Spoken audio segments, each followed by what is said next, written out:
Počasie nám verím, že všetko vyjde. Tajomničkou tohto podujatia a srdcom na mojej ľavej strane Alenka Hriňáková.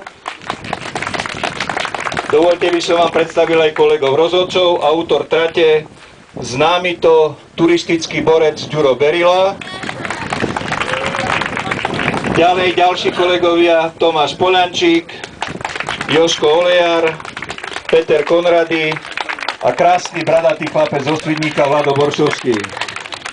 Teraz poprosím, program hovorím, nebudeme dodržiavať presný harmonogram tak, aby sme to stihli.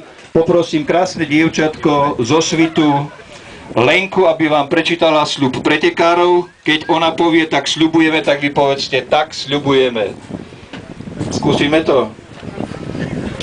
My pretekári krajského kola spolného behu sľubujeme, že budeme pretekať čestne podľa svojich najlepších schopností v duchu pravidiel atletiky.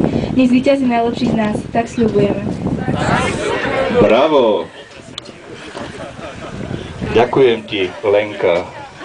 No a teraz stremovaný Jožko Olejar, ktorý predniesie sľub pretekárov.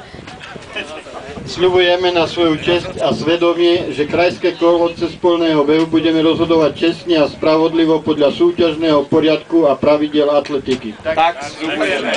No ten ďalší program po dobehnutí bude taký, že nasadnete do svojich luxusných autobusov, zvezieme sa dole k chate Pieninik, dostanete, verím, že mimoriadne chutný a vydarený guláš. Ak sa chcete niečo opýtať, opýtajte sa.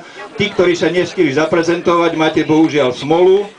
Snina, keď dôjde, tak bude behať, ale už len mimo súťaže. Tak ešte raz vítajte v krásnom kute. Počasie nám bohužiaľ nevyšlo, ale cezpolný beh sa nebehá v telocvični. Tak nech sa páči, postavte sa hore na trať, na cieli, od štartu do cieľa vás prevedieme, aby ste vedeli, kde máte behať.